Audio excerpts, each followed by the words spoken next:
يا ابني قاعد تنخرف في التليفون، ما فيش غير التليفون وسايب يجح ياكل في زرع الرجا. يا عم سيبه ياكل شويه. يا ابني ده جوده بيخاف يشخ يجوع، حرام عليك، ده يخرب بيت. هات التليفون اوديه. يا ابني خد الجحش، انا مش هديك التليفون، على اليمين ما هديك التليفون ده تاني.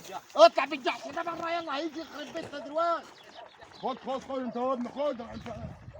اري قول له يا عم جود، قال لي انت عملت ده ربنا ده. انت جيت لقيتني بعمل معاها كلمتين ترد عليهم، ده يرضي ربنا اللي لا، عامل ما كده يرضيش في الشرب ربنا. وفي الشراوه دي. ما يرضيش ربنا، ده زي الدحية الفسدان. يعني انت تربش حوش على قفايا انا. لا يا عم، امال قال لي انت عامله ده. قول له شوف الفسدان ده هو اللي عامل كده، قاعد يلعب في التليفون وسايب يا عم الجاح. زيتلا.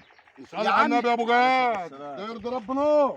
بتاعت مين اللي عملت كده؟ جحشنا احنا يا عم. يحشو داير يلعب هو وابنه، سايبين الجحش في الزراعه، ياكلوا الزراعه كده بالطريقه دي. انا بشتغل في الارض وهو قاعد يجري الجحش هنا بيلعب في التليفون وسايب لك الجحش ياكل في زرع الناس. انا بقى عايز حاجه. يا عم اللي تحكموا بيه على رقبتي يا تحكم بيها يعني الزرع اللي يا بتاكله بتاع عمي، الناس انا ده. اللحمه وانتوا السكين واللي تحكموا بيه على رقبتي. ده انت عايز سكينه تقطع رقبتك انت وابنك يا اخي. ما هو ولد الخرا يجيب لي اهله النعيل. طب اقعد عشان نراضي الراجل ده دلوقتي. يا عم اقعد يا انا جود. تحت امرك يا عم جود.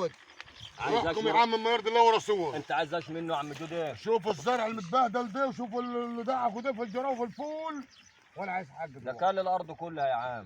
زي بعض ده، انا هعمل ايه؟ اللي كانوا قدر يا عم واحنا في رقبتنا. امكانياتك تجيب له 3 انصاص كيماوي. يا عم اللي تحكم بيه على رقبتي يمشي. خلاص يا عم جود، يبقى الراجل ده هيعزق لك الفداء. هعزق الفدان عشان كل البتاع ده. هو كده اذا كان عاجبك، ما ده ما يرضيش ربنا اللي انت عملته ده. انا عملت حاجه؟ ما هو اللي عمل، الواد اللي عمل ده كله. هات الصورة انا مش انت دعوه وابنك. الواد، انت مش دعوه بالسيره دي. شوف اللي انت عملته انت ده وابنك هتعزقوا بدل الفدان ما افتح للراجل خبرك ده. انت وابنك ايه. يبقى انت، يبقى يبقى هو ايوه انا اللي ما عزقوش هقطع بالطول. قطع بعض وابنك انت وابنك. تقطع ويقطعك الفدان يتعزق لقطعكم انتوا الاثنين النهارده.